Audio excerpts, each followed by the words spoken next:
What's up, guys? Halloween Kills just came out. I thought, why not go ahead and do a brand new ranking for the entire franchise, all 12 movies. So anyway, that's what we're going to do. Let's do it.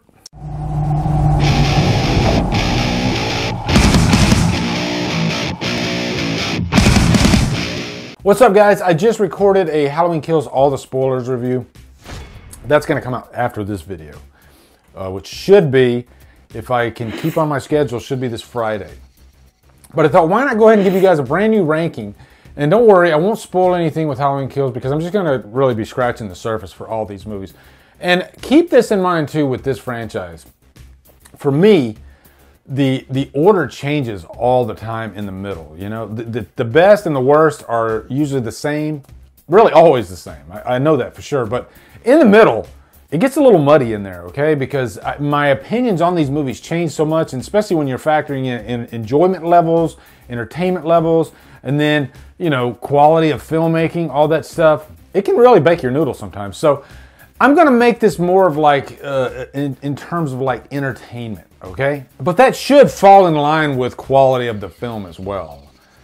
So you probably wouldn't get two different rankings out of that. Okay, I'm talking too much. Anyway, so let's go ahead and do this. Let's count it down. Number 12, last place, of course, is Halloween Resurrection. It will never change. I'll always have a problem with this movie. And what is the main reason why I have a problem with this movie? It's because they make fun of Michael Myers. You make a joke out of Michael Myers, that's a big problem.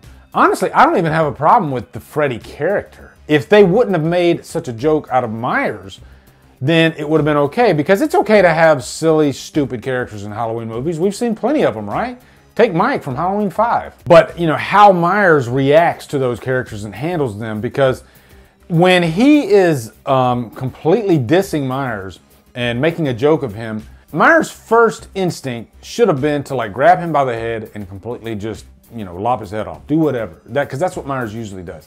Like the James Jude Courtney version of Myers would be having none of that nonsense. Which brings us to number 11. I'm going to go with Rob Zombie's Halloween.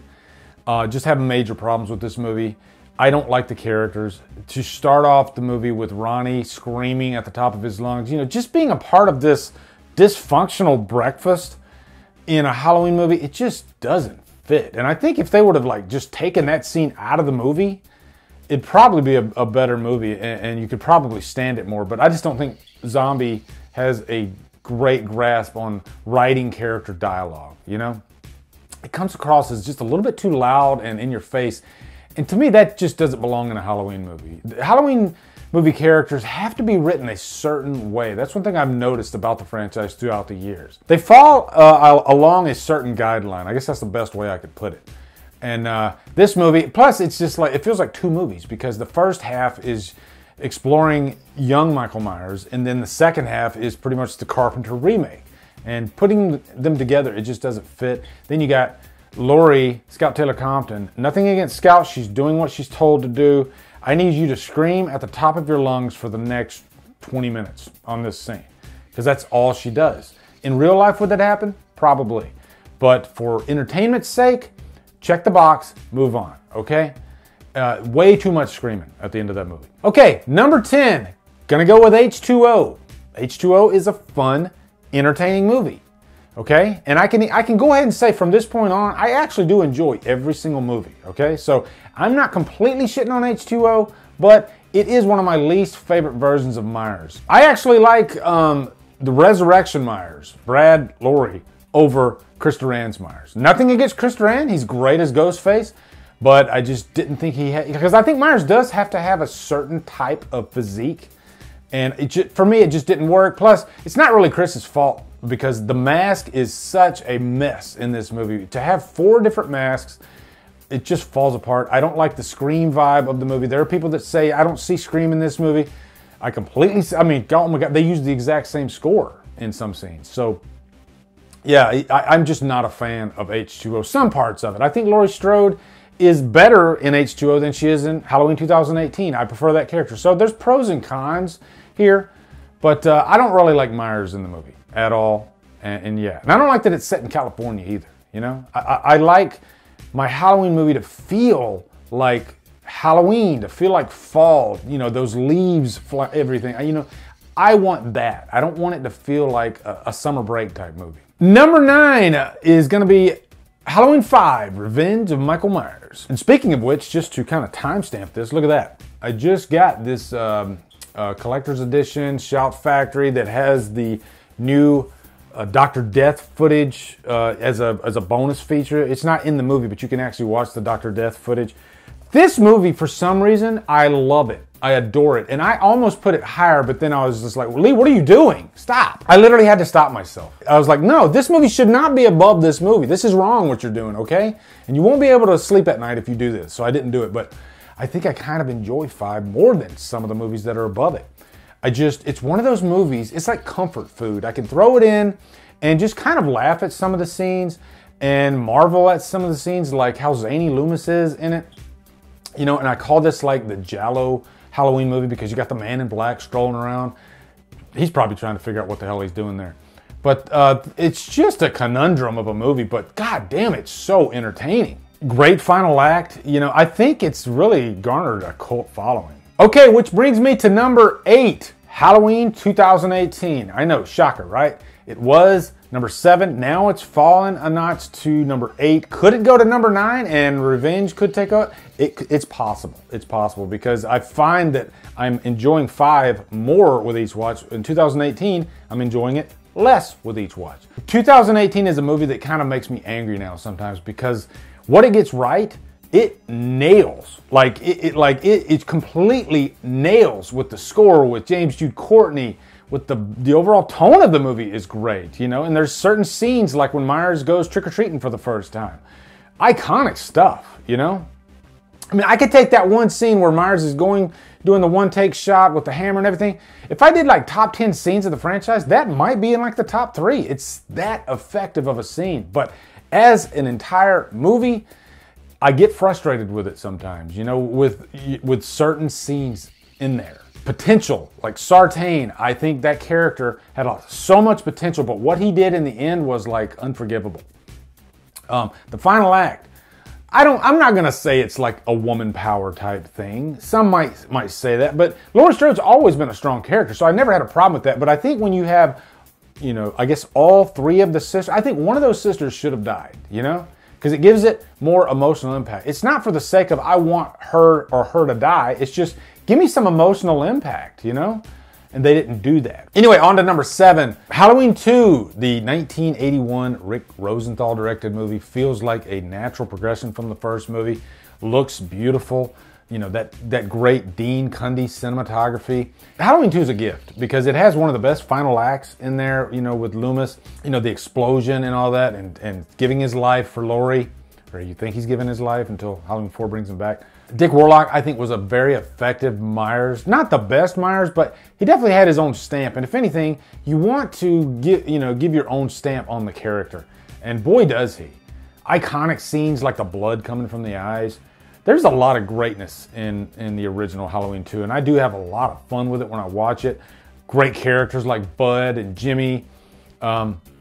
It's boring in some parts, and Laurie Strode doesn't really have much to do in the movie. But, you know, I love watching it, you know, back to back with the first movie. They make a great double feature. Which leads me to number 6, Season of the Witch, the movie that was ill-fated to begin with because they called it Halloween 3. So many people hated the movie when it first came out. You know, when you insert a certain franchise into somebody's head and then they find out that it's not in that franchise when they're watching it 45 minutes in, it can be frustrating. And that's exactly what happened to me, and that's what happened to probably a lot of people when they first saw Halloween 3 back in the day. Now, it's one of my favorite movies to watch in the October season. It's kind of a gift, actually, because if you get tired of the Myers stuff, you can set that aside, throw in Halloween 3. And what's nice about Halloween 3 is you don't have to throw it in after Halloween 1 and 2. You can start with Halloween 3 and then move on.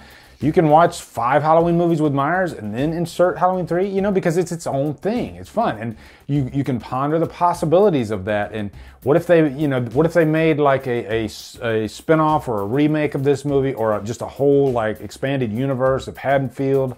You know, it opens up a lot of possibilities, a lot of theories. And it's just great. You know, Colonel Cochran, I think he's even more dangerous than Myers because he just wants to kill every kid on the planet Earth. That's crazy. And he never gets angry at all. He always has that little little smile, you know. By the way, starting with Season of the Witch, we are in top tier land, okay? What I mean by top tier land is these are all 4 out of 5 and above movies. Every one of these movies I absolutely love, including Season of the Witch, okay? Let's press on. Number 5, Rob Zombie's Halloween 2.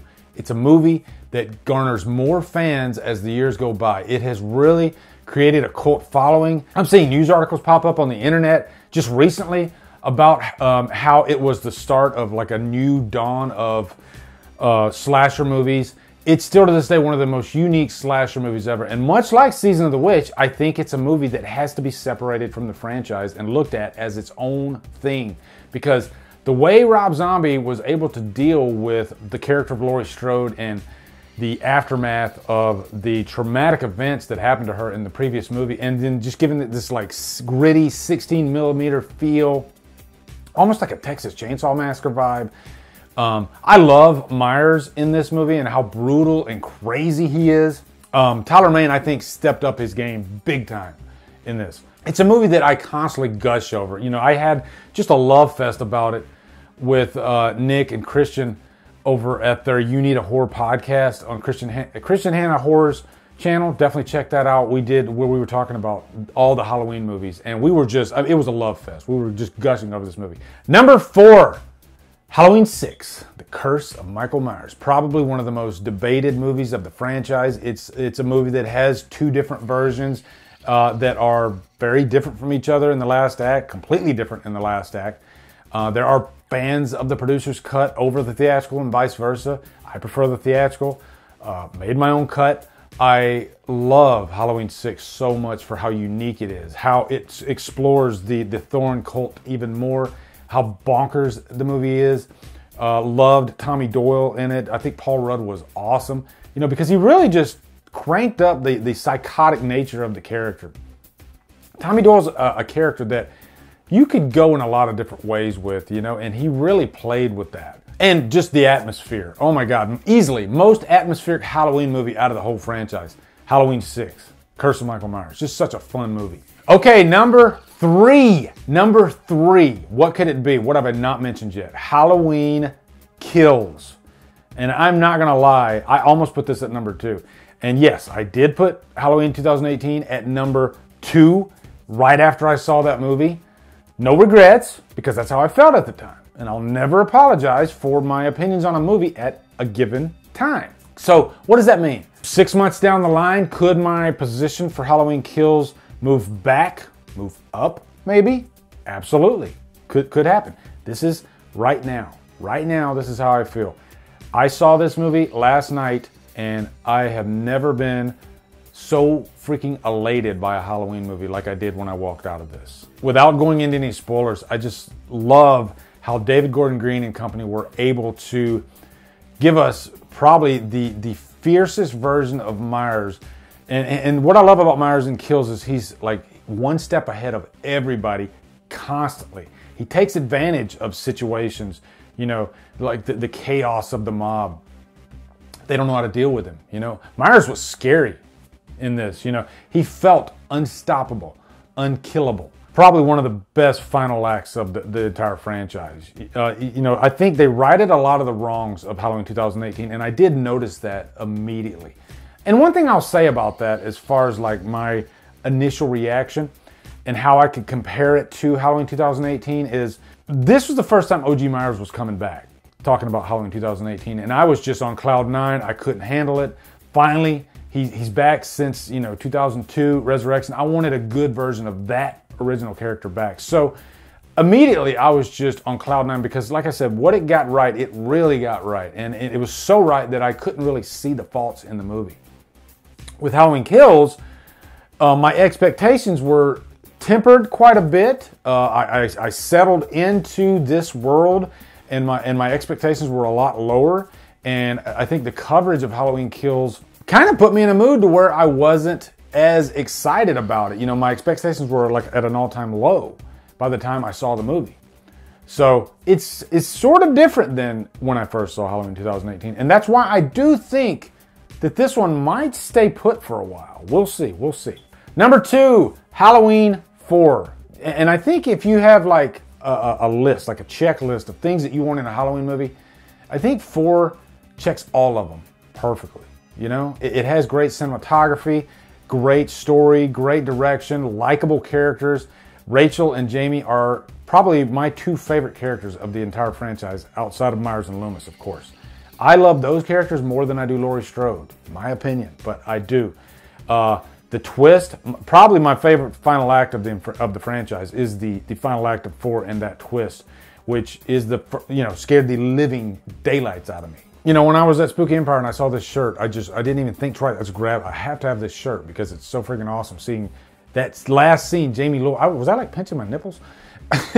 But yeah, Jamie Lloyd just standing there at the edge of the stairs, at the top of the stairs, and it just freaked me out, you know. And if you can do that, that's a good thing. So, Halloween 4 will probably never leave my second place ever. And then, of course, number 1, Halloween.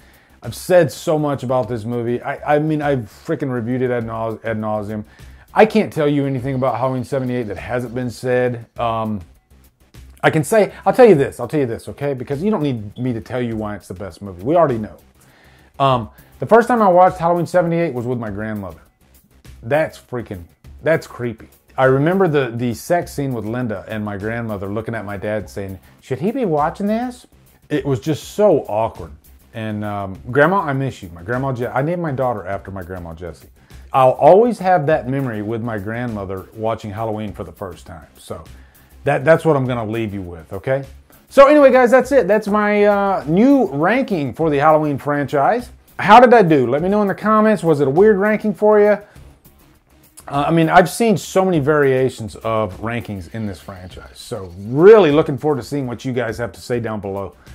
Also, be sure to come over to Killer Flicks, where we talk horror all day and every day. And on Fridays, we do Fear for Fridays. Follow me at Drumdums on all my socials. Support me on Patreon. Buy me a coffee. Anyway, guys, thank you so much for watching. Have a great day. Drumdum out.